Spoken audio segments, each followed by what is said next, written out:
President-elect of the United States, Joseph Robinette Biden Jr. দেশের হারানো গৌরব আর সম্মান ফিরিয়ে আনার প্রত্যয় নিয়ে ২০২০ সালে বিশ্বের সবচেয়ে বড় পরাশক্তি যুক্তরাষ্ট্রের সিংহাসনে অধিষ্ঠিত হন ৭৮ বছর বয়সী জো বাইডেন।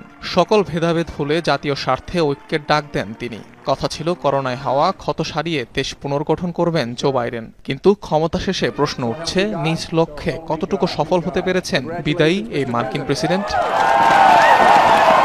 বাইডেন শাসনামলের সবচেয়ে বিব্রতকর বিষয় হিসেবে বিবেচনা করা হয়ে থাকে আফগানিস্তান থেকে সেনা প্রত্যাহারের বিষয়টি। ট্রাম্পের আমলে এ বিষয়ে সিদ্ধান্ত এলেও ২০২১ সালে তা খুবই বিশৃঙ্খলভাবে বাস্তবায়ন করে বাইডেন প্রশাসন। কমপক্ষে ৬৯% মার্কিনই মনে করেন খুবই বাজেভাবে সেনা প্রত্যাহারের বিষয়টি পরিচালনা করেন তিনি। মূলত এর রেশ ধরেই কমতে থাকে জো বাইডেনের জনপ্রিয়তা। ফলাফল ৫৬% জনপ্রিয়তা কমে দাঁড়ায় ৪৩%।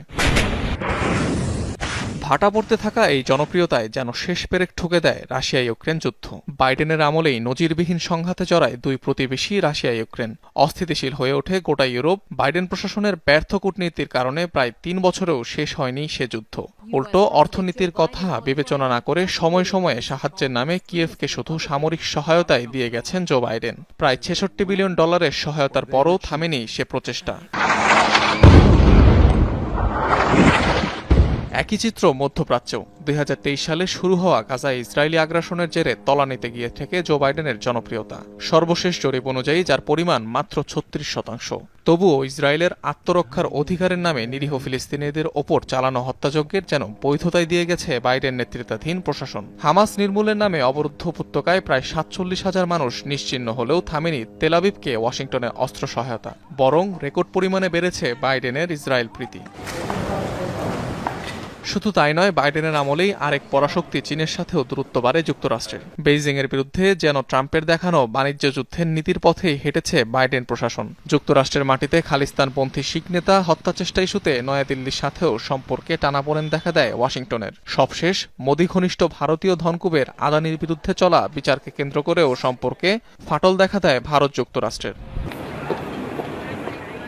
সীমান্ত নীতির কারণেও গেল ৪ বছরে ব্যাপক সমালোচনার জন্ম দেন জো বাইডেন। তার আমলেই যুক্তরাষ্ট্রে অস্বাভাবিক হারে বেড়েছে অবৈধ অভিবাসন, বেড়েছে অভিবাসনজনিত অপরাধের ঘটনাও। এবারের নির্বাচনে ডেমোক্রেটদের পরাজয়ের অন্যতম কারণ হিসেবে দেখা হয় এই বিষয়টিকে।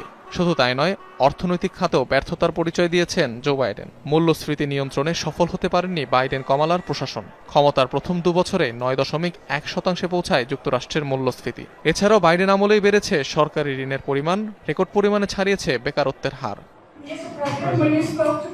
বয়স বিতর্কে ক্ষমতার শুরু থেকেই জর্জরিত ছিলেন জো বাইডেন। এবারের নির্বাচনে যেন সেই বিতর্কেই নতুন করে জড়াতে হয়েছে তাকে। প্রেসিডেন্সিয়াল ডিবেটে ট্রাম্পের কাছে লজ্জাজনক হারে মানসিকভাবে আরও ভেঙে পড়েন তিনি। শেষমেশ বয়সের কাছে হার মেনে প্রত্যাহার করে নিতে হয়েছে প্রেসিডেন্টের প্রার্থিতাও। অনিক রহমান, যমুনা নিউজ।